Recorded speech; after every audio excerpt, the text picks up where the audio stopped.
నమస్తే. ఒక beautiful moral story విందాము. ఒక ఇంట్లో ఒక పెద్ద మామిడి చెట్టు ఉంటుంది. ఆ చెట్టుకి ఎప్పుడూ చాలా చాలా మామిడికాయలు వచ్చేవి. చాలా ఎక్కువ మ్యాంగోస్ వచ్చేవి ఆ ట్రీకి. కానీ ఆ చెట్టు ఉండే వాళ్ళు ఏమనుకునేవారంటే, మామిడికాయలు ఇస్తుంది బాగుంది, కానీ దీంతో పాటు ఇన్ని ఆకులు పడిపోతున్నాయి, రోజు మేము తుడవలేకపోతున్నాము అని వాళ్ళు బాధపడేవారు. సో రోజు ఆ మామిడి చెట్టు నుంచి పడిన ఆకుల్ని తుడిచేటప్పుడు వాళ్ళు బాధతో ఆ చెట్టుని తిట్టేవారు. ఈ చెట్టు వల్ల మాకు పని ఎక్కువ అయిపోతుంది. మామిడికాయలు తినేటప్పుడు ఎంజాయ్ చేసేవారు, కానీ తుడిచేటప్పుడు బాధపడేవారు. సో రోజు తుడిచేటప్పుడు ఆ చెట్టు దగ్గర అనేవారు, ఈ చెట్టు వల్ల మాకు పని ఎక్కువైపోతుంది, ఈ చెట్టు వల్ల మాకు పని ఎక్కువైపోతుందని ఆ మామిడి చెట్టుని తిట్టేవారు. సో ఏమవుతుందంటే నెక్స్ట్ ఇయర్ ఒక మ్యాంగో కూడా రాదు, ఆ చెట్టుకి ఒక్క మామిడి పండు కూడా రాదు. అప్పుడు వాళ్ళు, ఇదేంటి, ఇన్ని మామిడి చెట్టు ఇన్ని మామిడికాయలు ఇచ్చేవి ఈసారి ఇవ్వట్లేదు ఏంటి అని వాళ్ళు ఆలోచిస్తారు. అప్పుడు వాళ్ళు ఒక గురువుగారి దగ్గరికి వెళ్తారు. మా పెద్ద మామిడి చెట్టు ఉందండి, చాలా మామిడికాయలు వచ్చేవి, కానీ ఈ ఇయర్ అసలు మామిడికాయలు రాలేదు ఏంటి అంటే, అప్పుడు వాళ్ళు ఆ గురువుగారు కొంతసేపు విని దివ్య దృష్టి చూస్తారు ఏం జరిగింది అని. అప్పుడు కొంతసేపు సైలెన్స్లో కూర్చుని వాళ్ళకి చెప్తారు, ఆ మామిడి చెట్టు చాలా మామిడికాయలు ఇచ్చే చెట్టు, కానీ మీరు తుడిచేటప్పుడు దాన్ని తిట్టేవారు. ఆ తిట్టడం వల్ల ఏమైందంటే ఆ మామిడి చెట్టు ఇవ్వటం ఆపేసింది. అంటే దీన్ని బట్టి ఏమర్థం అవుతుందంటే, ఒక మనిషికి ఎలాగ ఎమోషన్స్ ఫీలింగ్స్ ఉంటాయో అలాగా చెట్లుకి మొక్కలు కూడా ఉంటాయి.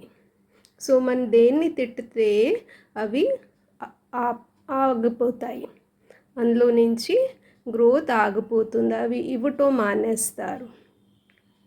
సపోజ్ ఒక మనిషి మీకు మంచి చేస్తున్నారనుకోండి, మంచి చేస్తున్నారు, అనుభవిస్తున్నారు, కానీ పదే పదే ఆ మనిషిని తిడుతున్నారనుకోండి, అప్పుడు ఏమవుతుందంటే తెలుసో తెలియక ఒకరోజు ఆ మనిషి హెల్ప్ ఇవ్వటం, సహాయం ఇవ్వటం ఆపేస్తారు. సో మనం ప్రతి క్షణము చాలా జాగ్రత్తగా ఉండాలి అని ఆ గురుగారు వాళ్ళకి చెప్పారు, బోధించారు. సరే గురుగారు, ఇప్పుడు మాతో తప్పు జరిగింది, ఇప్పుడు దీని నుంచి ఎలాగ బయటపడాలి, మా చెట్టు మాకు అగైన్ మామిడి పళ్ళు ఇవ్వాలంటే మేము ఏం చెయ్యాలి అని అడిగారు. అప్పుడు వాళ్ళు అన్నారు, ఆ గురువుగారు, రోజు ఆ మామిడి చెట్టు దగ్గరికి వెళ్ళి థ్యాంక్ యూ చెప్పండి, మామిడి పళ్ళు మాకు ఇన్ని ఇస్తున్నావు, చాలా చాలా థ్యాంక్ యూ. థ్యాంక్ యూ అంటే ఏంటి? శుక్రియా, హిందీలో శుక్రియా అంటారు, తెలుగులో ధన్యవాదాలు.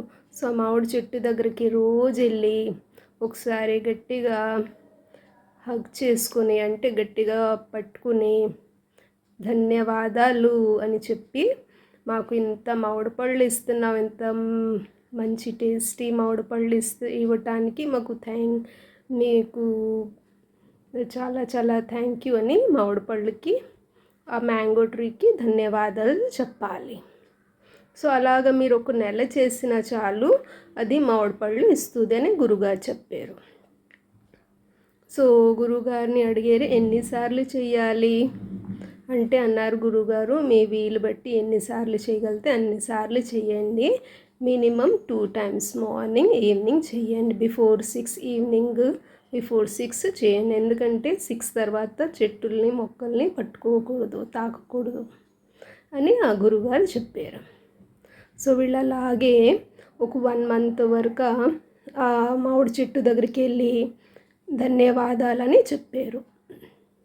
దాంతో ఏమైందంటే కొన్ని రోజులకి అగైన్ మామిడి పళ్ళు రావటం స్టార్ట్ చేసినాయి.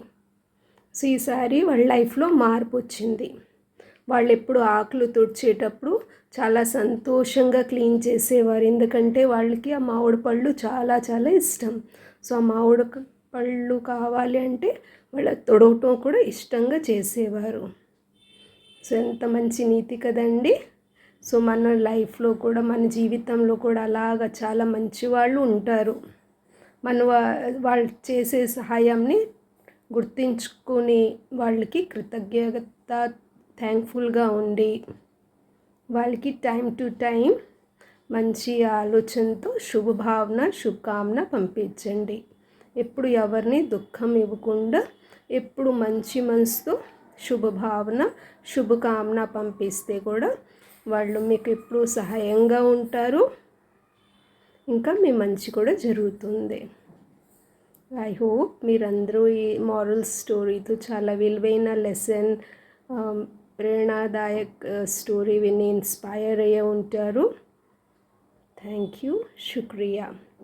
అందరికీ మనస్ఫూర్తిగా ధన్యవాదాలు.